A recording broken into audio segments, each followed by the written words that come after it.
అని మాజీ మంత్రి హరీష్ రావు విమర్శించారు. సెక్షన్ 3 కావాలని ఆనాడు కేంద్ర ప్రభుత్వానికి కేసీఆర్ 32 లేఖలు రాశారని గుర్తు చేశారు. అసలు కృష్ణా జలాలపై సీఎం రేవంత్ రెడ్డి, మంత్రి ఉత్తమ్ కుమార్ మాటలకి పొంతనే లేదన్నారు. కేఆర్ఎంబీకి ప్రాజెక్టులు ఇవ్వకుండా 10 ఏళ్లు బీఆర్ఎస్ పోరాడిందని తెలిపారు.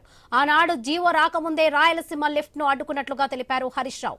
అపెన్స్ కౌన్సిల్ సమావేశంలో రాయలసీమ లిఫ్ట్ గురించి కేసీఆర్ మాట్లాడిన విషయాన్ని ప్రస్తావించారు. పోతిరెడ్డిపాడును వ్యతిరేకిస్తూ ఆనాడు 6 బీఆర్ఎస్ మంత్రులు రాజీనామా చేశారని తెలిపారు హరీష్ రావు.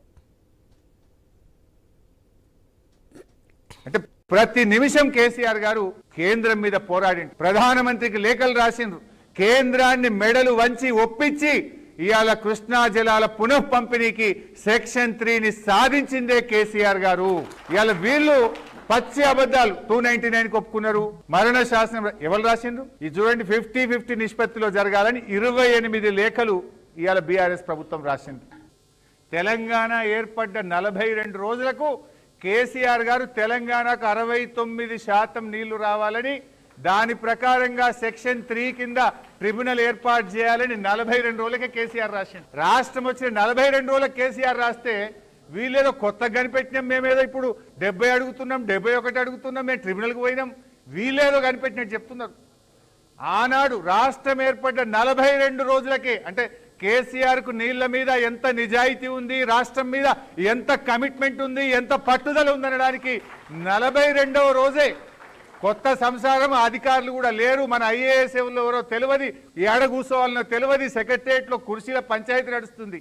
కానీ ఆయన ఫోకస్, కేసీఆర్ గారి ఫోకస్ 42వ రోజే 69% నీళ్లు తెలంగాణకు రావాలని, ఆ రోజే ట్రిబ్యునల్ ఏర్పాటు చేయాలని కేసీఆర్ గారు పోరాడిండ్రు. ఇది కేసీఆర్ గారి నిజాయితీ. ఏదైనా ఒక రాష్ట్రం కంప్లైంట్ చేస్తే ఏడాదిలోగా పరిష్కరించాలి, పరిష్కరించలేకపోతే వితిన్ 1 ఇయర్ ట్రిబ్యునల్ వేయాలనేది చట్టం, భారత రాజ్యాంగం. కానీ కేంద్రం పట్టించుకోకపోతే ఏడాదిలోగా పరిష్కరించాలి. ఏడాది దాటింది ఎప్పుడు?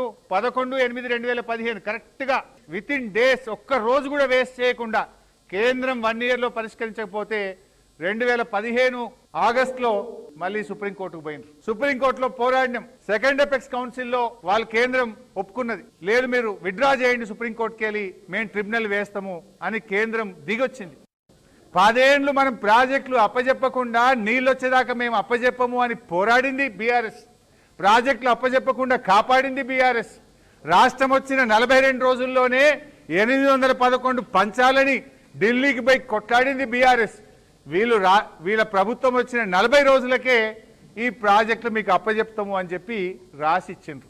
17/1/2024 కరెక్ట్ గా 7 రోజులకు బీఆర్ఎస్ పోరాడంగానే 10 రోజులకు 17 నాడేమో అప్పజెప్తామన్నారు. 27వ తారీఖు నాడు ఏమిచ్చిండ్రు? But the same was recorded in Telangana and agreed to hand over the components which is not correct. The part of minutes need to be amended accordingly. వెంటనే వెనక్కి తీసుకుంటూ మళ్ళీ ఉత్తరం రాసిండ్రు. అసెంబ్లీలో తీర్మానం చేసిండ్రు. ఇది గ్రీన్ ట్రిబ్యునల్లో మనం స్టే తెచ్చి రాయలసీమ లిఫ్ట్ను 2021 నాడే ఆపినాం. ఇన్ ట్రిబ్యునల్ ఆర్డర్ ఇది. అంటే మన తెలంగాణ రాష్ట్రం తరఫున అడిషనల్ అడ్వకేట్ జనరల్ చాలా స్పష్టంగా ఎన్విరాన్మెంట్ క్లియరెన్స్ లేకుండా తప్పించుకోవడానికి ఈ ప్రాజెక్టు రూపకల్పన చేసిందని వాదించిండ్రు అని చెప్తూ ఆర్డర్ ఇచ్చింది tribunal. Last para 59. So under such circumstances we are disagreeing with the findings of the committee that no EC is required on the basis of the discussions made above and coming to the conclusion that the project requires prior environmental clearance before it is launched, and without getting the environment clearance the project work cannot be proceed with. The project కొనసాగడానికి వీల్లేదు, ఆపేయండి అని చెప్పి green tribunal నుంచి ఆనాటి తెలంగాణ ప్రభుత్వం stay తెచ్చి Rayalaseema project పనులను ఆపించింది. సిగ్గు లేకుండా మేము ఆపినా, నేను చంద్రబాబు షోలో చెప్తే ఆపిండు అంటాడు. ఈయన మీద గౌరవం కొద్దీ చంద్రబాబు ఆపిండాడు. ఎప్పుడు ఆపినాం? ఇది 2021 నాడే మనం గ్రీన్ ట్రిబ్యునల్లో స్టే తెచ్చినాం. ఆ రోజు నుంచి ఈ రోజుకు పనులు నిలిచే ఉన్నాయి.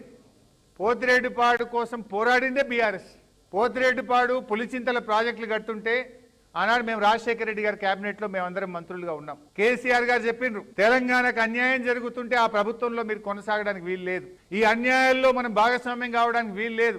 ఆనాటి తెలంగాణ వ్యతిరేక నిర్ణయాలను నిరసిస్తూ బీఆర్ఎస్ తరఫున ఉన్న 6 మంత్రులు మేము ఆ రోజు రాజీనామా చేసినాం. మేము రాజీనామా చేసిన ఇంకా 2 నెలలకు 13/9/2005 నాడు పోతిరెడ్డిపాడు జీవో వచ్చింది. 40 రోజులు అసెంబ్లీని ఆపినాం. బడ్జెట్ సెషన్ 40 డేస్ ఒకే ఒక్క అంశం పోతిరెడ్డిపాడు కట్టొద్దు అని 40 రోజులు అసెంబ్లీ నడవనీయలే మేము.